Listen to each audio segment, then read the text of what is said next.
Bismillah.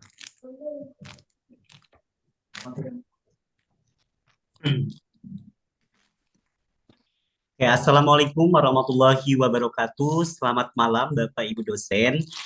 Izinkan kami kelompok 7 mempresentasikan hasil pemikiran kami dan pengamatan kami dengan judul Model Pengelolaan Pertanian Berkelanjutan Berwawasan Lingkungan dengan Memanfaatkan Sumber Daya Lokal. Di mana kelompok ini terdiri dari saya sendiri, Riki Saputra, kemudian ada rekan-rekan saya, Bu Dwi Diana, dan Mbak Tinda Yukita. Langsung saja ke topik permasalahan ataupun kajian daripada pengamatan kami yang akan dipaparkan yang pertama latar belakang oleh Mbak Tinda Yukita. Waktu dan ruang Zoom saya persilahkan. Baik, Assalamualaikum warahmatullahi wabarakatuh. Salam. Waalaikumsalam. Ya, terima kasih. Izin Bapak Ibu dosen untuk memaparkan tugas kami kelompok 7. Yang pertama, yang melatar belakangi dari tugas kami yaitu dari modal pengelolaan berpertanian berkelanjutan, berwawasan lingkungan dengan memanfaatkan sumber daya lokal. Yang pertama, seperti kita ketahui, pertanian berkelanjutan itu sendiri merupakan di mana untuk memenuhi suatu kebutuhan pangan saat ini tanpa mengorbankan pertanian di masa depan atau yang akan datang. Seperti kita ketahui, pangan lokal itu sendiri yaitu merupakan sumber makanan tradisional di suatu wilayah yang berpotensinya melimpah. Kemudian, fokus yang melatar belakangi kami yaitu pentingnya pertanian berbasis pangan lokal dengan menjaga ketahanan pangan dan lingkungan. Fokus pentingnya pertanian berbasis pangan lokal. Artinya, diharapkan para petani memfokus akan hasil pangan lokal di daerah setempat untuk menjaga ketahanan pangan serta di lingkungan. Kemudian seperti kita ketahui, definisi dari pertanian berkelanjutan tersebut, yaitu merupakan sebuah sistem pertanian yang menjaga keseimbangan ekologi, penggunaan sumber daya secara efisien. Artinya, menjaga keseimbangan ekologi dan penggunaan sumber daya. Seperti kita ketahui yang seperti yang di atas, mempergunakan sumber daya lokal secara efisien, di mana salah satunya Indonesia khususnya Lampung itu punya sumber daya lokal yang melimpah. Salah satunya yaitu produk unggulan dari Lampung sendiri, yaitu pisang, ubi kayu, di mana kita harus menggunakannya secara efisien. Next, Mas Riki.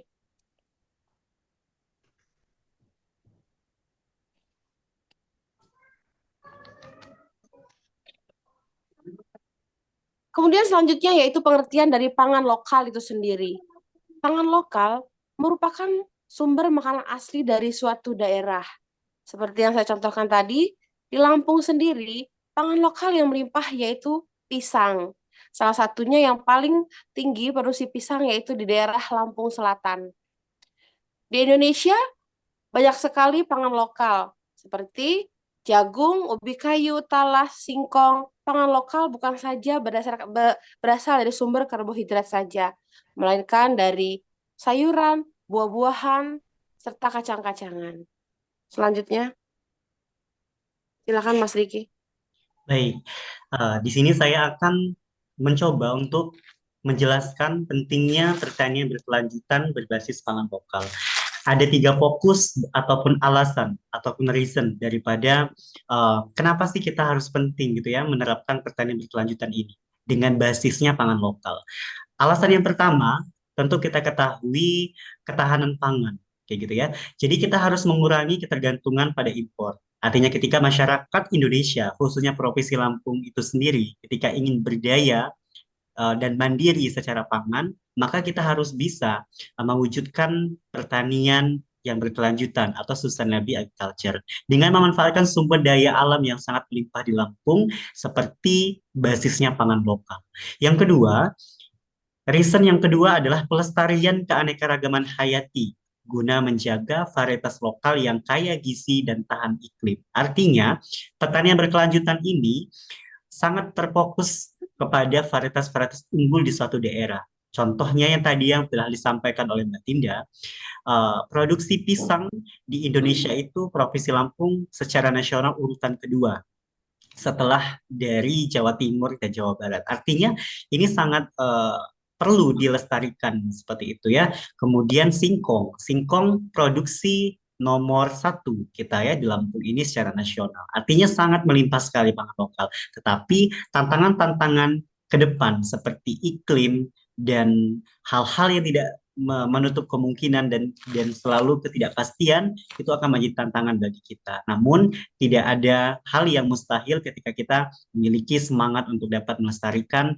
keanekaragaman hayati kita dengan memanfaatkan sumber daya alam yang berbasis pangan lokal tadi. Kemudian alasan yang ketiga yaitu mengurangi dampak perubahan iklim dengan cara melakukan praktik-praktik ramah lingkungan guna mengurangi jejak karbon. Artinya, ternyata dalam literatur-literatur ataupun praktik secara lapangan itu banyak sekali praktik-praktik pertanian yang berbasis kimia itu sangat rentan sekali.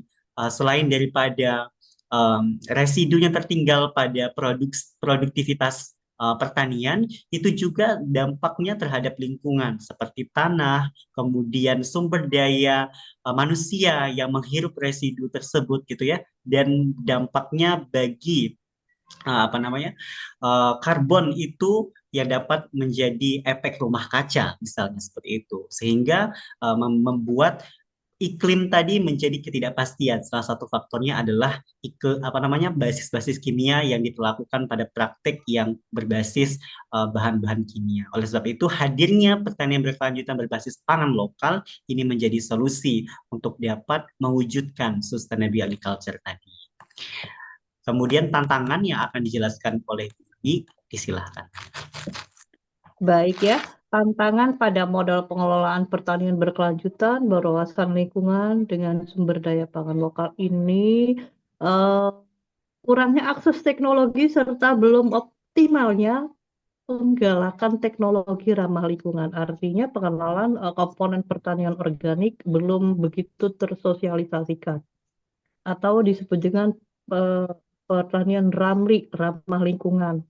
Kemudian perubahan iklim, ancaman pada tanaman lokal yang sensitif terhadap iklim itu memberikan dampak yang kurang baik ya. Artinya tingkat ketahanan daripada pangan lokal ini harus disupport tentu saja berdasarkan proses ekologi, ekosistem, biodiversitas, dan siklus yang beradaptasi dengan kondisi setempat, serta menghindari penggunaan bahan baku yang berpengaruh buruk terhadap lingkungan, sehingga bisa bobot pangan lokal tersebut. Pada pangan impor, preferensi masyarakat itu sangat kurang ya, tetapi apa namanya itu, kalau untuk pangan lokal harusnya kita support seperti itu. Next. Oke, untuk solusi dan strategi, di sini akan disampaikan yang pertama, solusi dan strategi yang pertama dan kedua akan dijelaskan oleh Mbak Tinda, yang ketiga oleh saya sendiri, dan yang keempat itu akan dijelaskan oleh Bu Dwi. Disilakan kepada Mbak Tinda, poin 1 dan 2.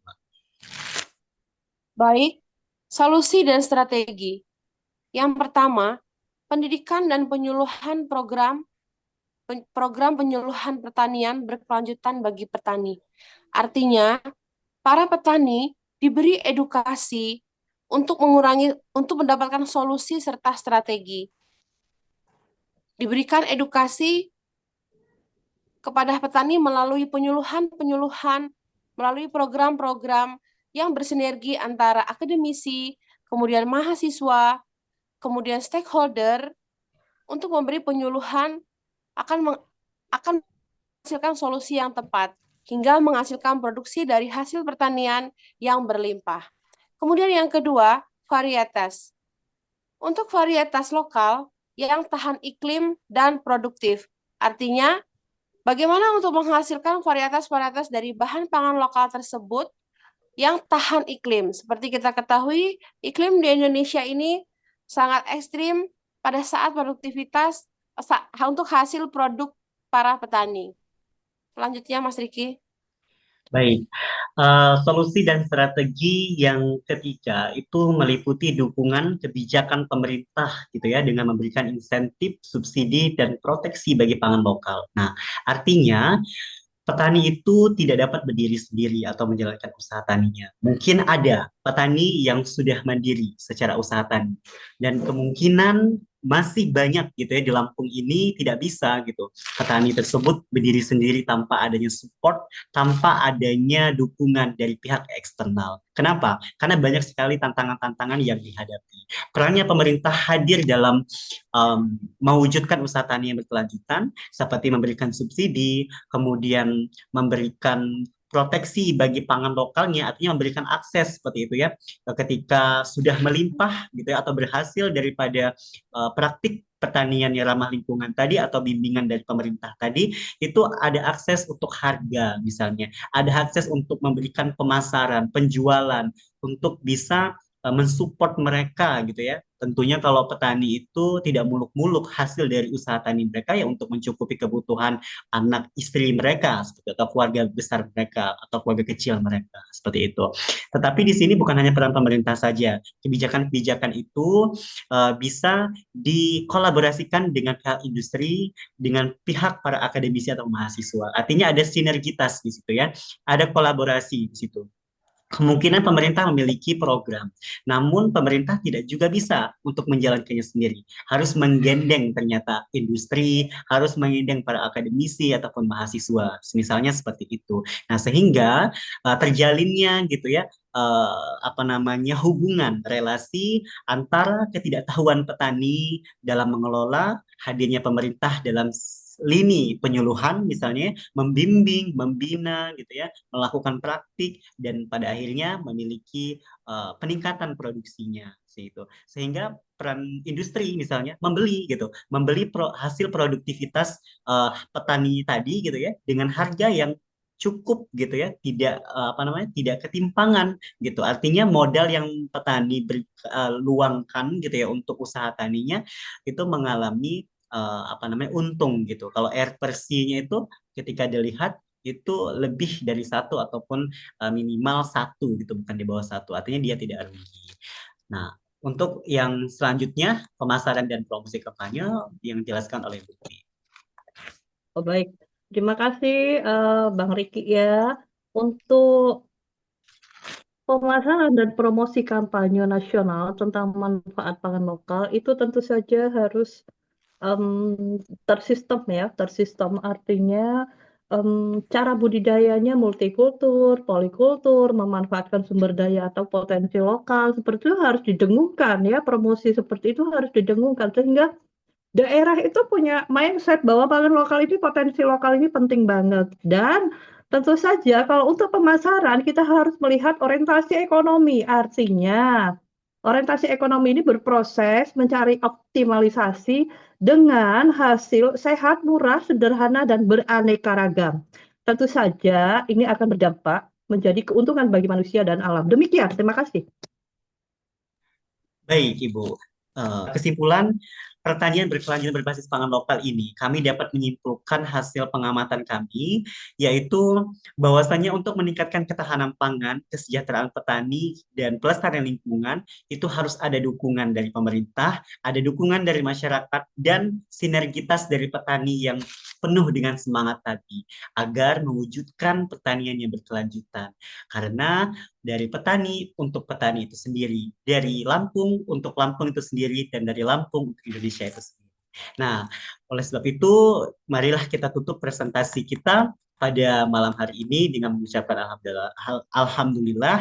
Lebih dan kurangnya kami mohon ampun, mohon izin Bapak Ibu dosen ketika ada hal atau teknis yang kurang berkenan. Kami akhiri. Wassalamualaikum warahmatullahi wabarakatuh.